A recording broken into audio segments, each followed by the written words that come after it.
Hi நமஸ்தே, நான் உங்க friend Jaya Srinivasan. Welcome to veggies recipe. எல்லாருக்குமே மார்னிங் எழுந்ததும் ஒரே டென்ஷன் என்னன்னா, இன்னைக்கு என்ன பிரேக்ஃபாஸ்ட் பண்ணலாம், இன்னைக்கு என்ன லஞ்ச் பாக்ஸ்க்கு நம்ம பேக் பண்ணலாம் அப்படிங்கறத பெரிய டென்ஷனா இருக்கும். மாவு இல்லைன்னு வச்சுக்கோங்களேன், இந்த டென்ஷன் டபுள் ஆயிடும். இப்ப நான் இன்னைக்கு காமிக்க போற ரெசிபி பாத்தீங்க அப்படின்னா இதுக்கு ஒரு நல்ல ஒரு சொல்யூஷனா இருக்கும். ஒரு ஹெல்தியான ரெசிபி, மில்லட் வச்சு நம்ம ஒரு பணியாரம் பண்ண போறோம். அதுவும் நம்ம ஊற வைக்க வேண்டாம், அரைக்க வேண்டாம், இன்ஸ்டன்டா நம்ம நினைச்ச உடனே பண்ணிடலாம். ரொம்ப ஈஸியா இருக்கும், குவிக்கா பண்ணி முடிச்சிட முடியும். வாங்க எப்படி பண்றதுன்னு பார்க்கலாம். குவிக்காவும் ஈஸி அண்ட் ஹெல்தியாவும் பண்ணக்கூடிய இந்த பணியாரம் நம்ம இன்னைக்கு சோள மாவுல நம்ம பண்ண போறோம். இது வெயிட் லாஸ்க்கு பெஸ்ட் அப்படின்னு சொல்லலாம். இது இன்னும் ஹெல்தியா பண்றதுக்கு நான் நிறைய டிப்ஸ் சொல்லியிருக்கேன். வீடியோ ஸ்கிப் பண்ணாம பாருங்க. ஸ்கூலுக்கு லஞ்ச் பாக்ஸ்க்கும் நம்ம கொடுக்க முடியும். நல்லா சாஃப்டா இருக்கும். சூடா சாப்பிட்டாலும் நல்லா இருக்கும், ஆறுனாலும் நல்லா இருக்கும். பாருங்க எந்த அளவுக்கு சாஃப்டா இருக்கு அப்படின்னு சொல்லிட்டு எல்லாருமே கண்டிப்பா விரும்பி சாப்பிடுவாங்க. சோள மாவு பணியாரம் பண்றதுக்கு ஒரு பவுல்ல 1 கப்பு சோள மாவு எடுத்துக்கலாம். இதுல அரை கப்பு ரவா, நம்ம உப்புமாவுக்குலாம் யூஸ் பண்றோம் இல்லையா, அந்த ரவா அரை கப்பு ஆட் பண்ணிக்கலாம். சோளம் அப்படிங்கிறது பாருங்க இந்த மாதிரி இருக்கும். இதுல 2 வகையா இருக்கும், வெள்ளை சோளம், மஞ்சள் இருக்கும்.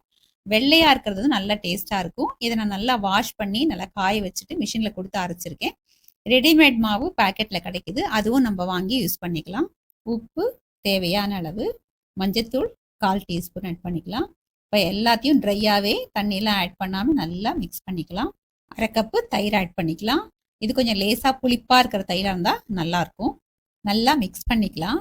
ஒரு விஸ்க் வச்சோ இல்லை கரண்டியாலையோ இல்லை கையாலேயோ கூட நல்லா மிக்ஸ் பண்ணலாம். இப்போ கொஞ்சம் கொஞ்சமாக தண்ணி ஆட் பண்ணி நல்லா தோசை மாவு பதத்துக்கு மிக்ஸ் பண்ணிக்கலாம்.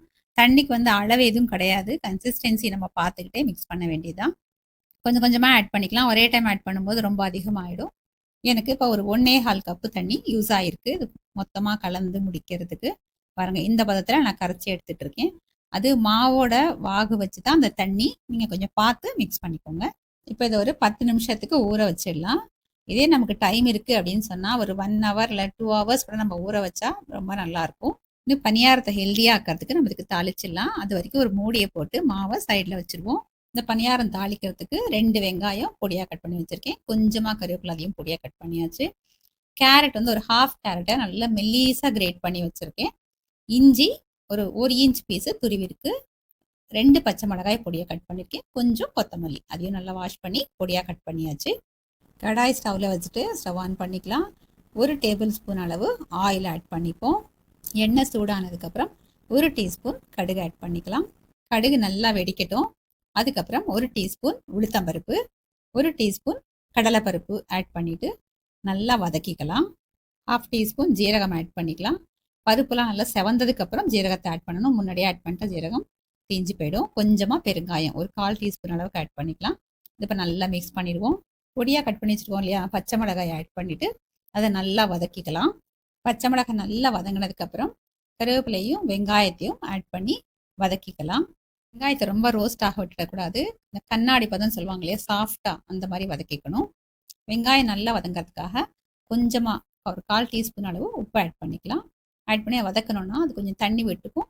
வெங்காயம் நல்லா சாஃப்டாக இருக்கும். இஞ்சி துருவி வச்சுருக்கோம் இல்லையா, அதை இந்த வெங்காயத்தில் ஆட் பண்ணிடலாம். கேரட்டையும் ஆட் பண்ணிடுவோம். மிச்சம் வெங்காயம் வதங்கிறதுக்குள்ள கேரட்டும் நல்லா வதங்கிடும். இதில் கேரட் மட்டும் இல்லை, பொடியாக கட் பண்ண குடமிளகா ஆட் பண்ணிக்கலாம். பீன்ஸ் நல்லா பொடியாக கட் பண்ணி ஆட் பண்ணிக்கலாம். மிக்ஸ்டு வெஜிடபிள் 2-3 காய்கறி சேர்த்து நம்ம போட்டுக்கலாம். கார்ன் நல்லா பாயில் பண்ணி மிக்சியில் லேசாக குறைப்பாக அரைச்சி 1-2 உடைச்ச மாதிரி அதையும் நம்ம ஆட் பண்ணிக்கலாம். அதை ஹெல்த்தியாக மாற்றுறதுக்கு நம்ம கையில் தான் இருக்குது. நம்ம என்ன வெஜிடபிள்ஸ் வேணாலும் நம்ம இதில் ஆட் பண்ணலாம். நல்லா வதக்கியாச்சு. ஸ்டவ் ஆஃப் பண்ணிவிட்டு கொத்தமல்லி ஒரு கைப்பிடி அளவு பொடியாக கட் பண்ணி வச்சுருக்கிறத ஆட் பண்ணிவிட்டு இதை நல்லா மிக்ஸ் பண்ணிவிடுவோம். நம்ம மிக்ஸ் பண்ணி வச்சுருக்கிற மாவை திறந்து பார்த்துடலாம். கரண்டியால் ஒரு தடவை நல்லா மிக்ஸ் பண்ணிப்போம். பாருங்கள் இதே மாதிரி நல்லா தோசை மாவு பதத்துக்கு கரெக்டாக இருக்குது. வேளை நீங்கள் கரைச்சி வச்சுருக்கிற மாவு இப்படி இல்லாமல் கெட்டியாக இருக்குது அப்படின்னா இன்னும் கொஞ்சம் தண்ணி ஆட் பண்ணி நல்லா மிக்ஸ் பண்ணிக்கலாம். நம்ம வதக்கி வச்சுருக்கோம் இல்லையா, சூடாகவே அப்படியே மாவில் ஆட் பண்ணிடலாம். 1/4 டீஸ்பூனில் பாதி, அதாவது 1/8 டீஸ்பூன் சோடா உப்பு ஆட் பண்ணிக்கலாம். இப்போ இது நான் 10-15 நிமிஷம் தான் ஊற வச்சுருக்கேன், அதனால் கொஞ்சம் சோடா உப்பு ஆட் பண்ணுறேன். உங்களுக்கு டைம் அதிகமாக இருந்து நீங்கள் ஒரு 1 மணி நேரம் 2 மணி நேரம் ஊற வைக்கிறீங்கன்னா சோடா உப்பு தேவை கிடையாது. இப்போ இதை நல்லா மிக்ஸ் பண்ணிக்கலாம். நம்ம காய்கறி போட்டிருக்கோம், வெங்காயம் எல்லாம் போட்டிருக்கோம் இல்லையா, இதை நல்லா கலந்துக்கலாம். இப்போ ஸ்டவ்வில் பனியார கல் போட்டிருக்கேன், சூடாயாச்சு. ஒவ்வொரு குழியிலையும் ஒரு 1/2 டீஸ்பூன் எண்ணெய் ஆட் பண்ணிக்கலாம். பனியார கல் சூடாயாச்சு. இப்போ ஃப்ளேம் லோவில் வச்சுக்கிட்டு ஒவ்வொரு குழியிலையும் மாவு ஆட் பண்ணிட்டே வரலாம். சென்டர்ல இருக்கிற குழியில வந்து லேட்டா லாஸ்ட்ல ஆட் பண்ணிக்கலாம். அதாவது அது ரொம்ப சூடாயிடும். அது முன்னாடியே சேர்த்துட்டோம் அப்படின்னா தீஞ்சு போயிடும். ஃபர்ஸ்ட் சுத்தி இருக்கிற எல்லா குழியிலையும் மாவை ஆட் பண்ணிட்டு கடைசியில வந்து சென்டர்ல இருக்கிற குழியில மாவு ஆட் பண்ணிப்போம். சென்டர்ல இருக்கிற குழியிலையும் மாவு ஆட் பண்ணிட்டு ஒரு மூடியை போட்டு மூடிடலாம். ஃப்ளேம் வந்து ஸ்லோவாவே இருக்கட்டும். அப்பதான் வந்து பொறுமையா வேகும். இல்லைன்னா வெளியில நல்லா தீஞ்சிடும், உள்ள வந்து மாவா இருந்துரும். இப்ப பாருங்க, திறந்து பார்த்துடலாம். நல்லா வந்து வெந்தாச்சு. ஒரு சைடு நல்லா ரோஸ்ட் ஆயாச்சு. இப்ப எல்லாத்தையும் திருப்பி போட்டுக்கலாம். ஈஸியா திருப்ப வருது பாத்தீங்களா? மாவு கரெக்டான பதத்துல நம்ம கரைச்சிருந்தோம் அப்படின்னா இந்த மாதிரி வந்துரும். நான் தண்ணியா போச்சு அப்படின்னாலும் ஒட்டும் சரியா வராது. கெட்டியா இருந்தாலும் கெட்டியா கல்லு மாதிரி வந்துரும். திரும்ப ஒரு மூடியை போட்டு மூடிலாம். இந்த சைடு நல்லா வேகட்டும். ஒரு நிமிஷம் தான், சீக்கிரம் வெந்துடும். திறந்து பார்த்துடலாம். எல்லா பணியாரத்தையும் ஒரு பவுலுக்கு எடுத்துக்கலாம். நல்லா பார்க்கவே பாருங்க எவ்வளோ அழகா இருக்கு. ரோஸ்டா நல்லா அப்படி பந்து பந்தா நல்லா வந்திருக்கு. இப்படி பண்ணி கொடுத்தோம்னா வீட்டில் எல்லாருமே நல்லா விரும்பி சாப்பிடுவாங்க.